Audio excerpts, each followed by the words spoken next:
Shalom Bapak Ibu semua. Dalam video sebelumnya kita sudah belajar bahwa ada saudara-saudara kita yang dari Islam dan ulama Islam yang mengatakan bahwa Yudas Iskariotlah yang disalibkan menggantikan Yesus. Dan itu tertulis di dalam Injil palsu, yaitu Injil Barnabas, bukan di literatur Islam itu sendiri. Nah, mungkin kita pernah mendengar dari saudara-saudara kita yang dari Islam mengatakan bahwa Injil Barnabas lah yang asli, bukan Injil yang sekarang yang sudah banyak dirubah oleh orang-orang Kristen. Nah, mengapa akademisi Islam begitu konsen dengan Injil Barnabas, Pak Jul? Mungkin Anda bertanya kepada saya demikian. Nah, ini mungkin bisa menjadi sebuah petunjuk mengapa mereka sangat memperhatikan Injil Barnabas dan mengatakan bahwa Injil Barnabas itu asli, Bapak Ibu. Kalau kita baca di dalam Injil Barnabas 39, Ada melihat sebuah tulisan bersinar yang menuliskan hanya ada satu Allah dan Muhammad adalah utusan Allah. Nah, Anda bisa tebak sendiri Bapak Ibu, ini kalimat apa di dalam Islam. Jadi tidak heran para akademisi Islam, ulama Islam, atau saudara-saudara kita yang dari Islam mengatakan bahwa Injil Barnabas lah Injil yang asli, karena memang sesuai dengan kalimat yang selalu mereka ucapkan. Nah, berkenaan dengan klaim saudara-saudara kita yang dari Islam mengatakan bahwa Injil Barnabas adalah Injil yang asli, sementara kita sebagai orang Kristen yang sejati mengatakan bahwa Injil Barnabas adalah Injil palsu, maka saya akan tunjukkan kepada Bapak Ibu semua di mana letak kepalsuan dan ketidakakuratan Injil Barnabas itu, sehingga apabila saudara-saudara kita yang dari Islam atau yang lain mengatakan bahwa Injil Barnabas adalah Injil yang asli, Bapak Ibu bisa menunjukkan kepalsuan dan kebohongan itu. Nah, kita masuk Bapak Ibu. Yang pertama, di dalam pembukaan Injil Barnabas, tuliskan di sana bahwa Barnabas, Rasul Yesus Nazarin atau Yesus orang Nazaret yang disebut Kristus. Nah, kalau kita komparasi dengan Injil Barnabas pasal 42, Yesus sendiri mengakui bahwa dia bukan Mesias. Nah, Anda lihat sendiri Bapak Ibu, tampaknya penulis Injil Barnabas itu tidak tahu kalau Kristus itu adalah Mesias. Nah, kalau kita komparasi dengan Yohanes 1 ayat 41, kita lihat sendiri Bapak Ibu bahwa Mesias di situ adalah Kristus. Dalam teks Yunaninya dituliskan Mesian yang ditransliterasi dari bahasa Ibrani dan Kristos. Mesias itu adalah Kristus. Jadi bisa dikatakan bahwa penulis Injil Barnabas ini punya pemahaman yang dangkal tentang bahasa Yunani, karena dia tidak tahu bahwa Kristus itu adalah Mesias. Tentu saja saya heran setelah Rasul Barnabas tidak tahu kalau Kristus itu adalah Mesias. Yang pastinya ini bukanlah Rasul Barnabas yang sesungguhnya, tetapi Rasul Barnabas yang diserupakan. Kita lanjut Bapak Ibu. Di dalam Injil Barnabas pasal 82, tahun Yobel dalam Injil Barnabas itu 100 tahun sekali. Nah, dalam sejarah gereja Bapak Ibu, tahun Yobel itu diubah dari 50 tahun menjadi 100 tahun. Nah, kita bisa lihat literaturnya.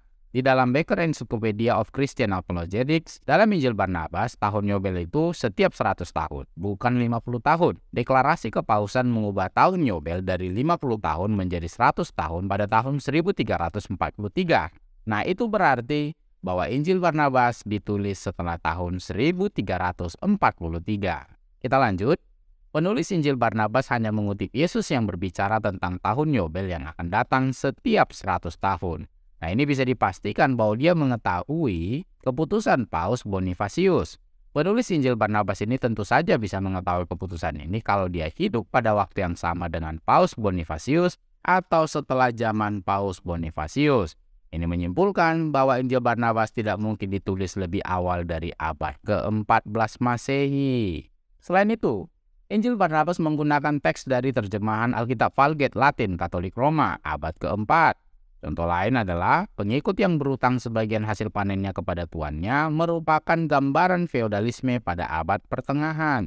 Selain itu, tong kayu penyimpanan anggur, padahal tempat penyimpanan anggur yang digunakan di Palestina adalah dari kulit, bukan dari tong kayu. Dan proses pengadilan yang sama dengan proses pengadilan di abad pertengahan menunjukkan bahwa Injil Barnabas ditulis di abad ke-14. Nah, kita bisa lihat dulu Bapak Ibu, tong kayu yang kita komparasi dengan tempat penyimpanan anggur pada zaman Tuhan Yesus.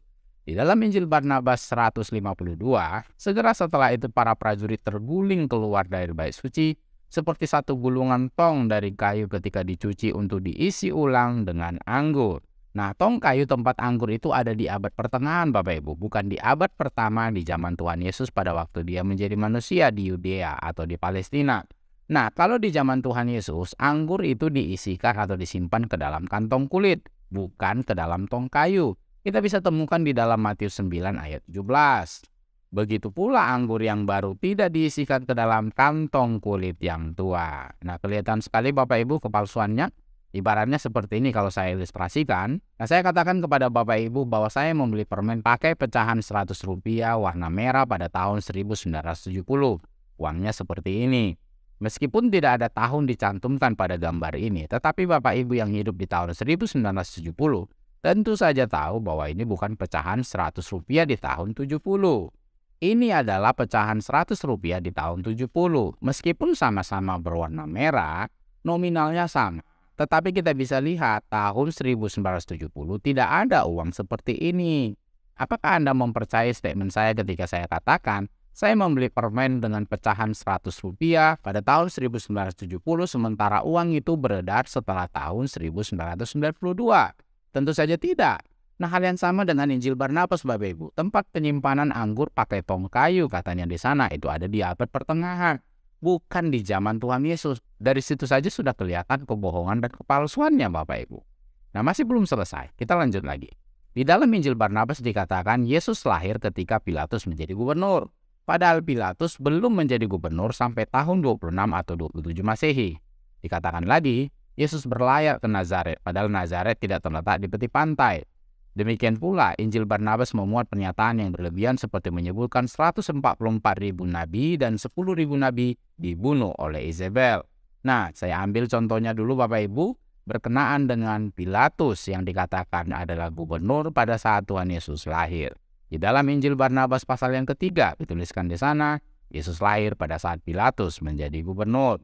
Nah, kita dibantu oleh literatur ini Bapak Ibu. Dalam The Wycliffe Bible Encyclopedia, Kaisar Agustus itu memerintah dari tahun 27 sebelum Masehi sampai 14 Masehi, dan di zaman dialah Yesus Kristus dilahirkan sebagai manusia. Sementara Kaisar Tiberius memerintah tahun 14 sampai 37 Masehi, dan di zaman Tiberius lah Pontius Pilatus menjadi gubernur atau prokurator Yudea.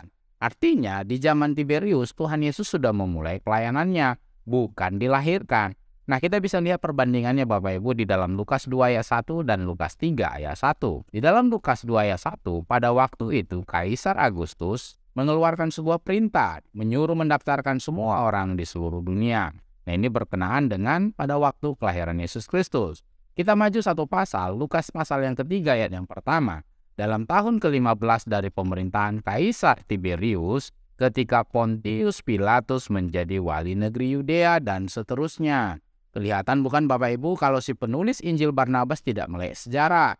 Namun saudara-saudara kita yang dari Islam mengakui bahwa Injil Barnabas itu Injil yang asli. Ya, mungkin asli dalam ketidakmelekannya dalam sejarah. Saya ragu Barnabas sekelas rasul tidak tahu siapa kaisar yang hidup di zamannya. Ibarat saya katakan pada saat agresi militer Belanda yang pertama yang menjabat pada waktu itu sebagai presiden adalah Soeharto. Sudah pasti Anda tidak percaya dengan statement saya, bukan? Nah, hal yang sama dengan Rasul Barnabas. Sudah pasti Rasul itu bukanlah Rasul Barnabas yang asli, tetapi Rasul Barnabas yang diserupakan. Selanjutnya, ini adalah peta dari Nazaret, Bapak Ibu. Nazaret itu daratan, tidak ada pantai, dan jauh dari Danau Galilea. Jadi bagaimana mungkin Yesus berlayar ke Nazaret? Kelihatan sekali si penulis kitab Injil Barnabas ini tidak tahu letak geografis. Saya ragu Bapak Ibu, penulis Injil ini mengaku orang Israel, apalagi rasul, tetapi dia tidak tahu letak geografis Israel.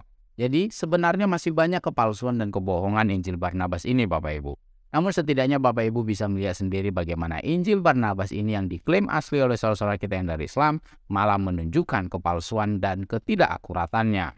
Penulis Injil Barnabas tidak tahu kalau Kristus itu adalah Mesias. Penulis Injil Barnabas itu buta sejarah dan tidak tahu kaisar mana dia hidup, buta sejarah dan tulisannya menunjukkan bahwa dia hidup di abad ke-14. Penulis Injil Barnabas juga tidak tahu letak geografis Israel. Nah, bagaimana respon Anda tentang saudara-saudara kita yang dari Islam yang mengatakan bahwa Injil Barnabas adalah Injil yang asli, sementara Injil itu diidentifikasi berasal dari abad ke-14 dan banyak kepalsuan dan kebohongan yang ada di dalamnya. Ketidakakuratan sejarah dan tulisan juga ada di dalam Injil Barnabas itu. Silahkan tuliskan komentar Anda untuk itu. Demikian yang bisa saya sampaikan Bapak Ibu. Semoga menjadi berkat, menambah pengetahuan dan wawasan kita semua.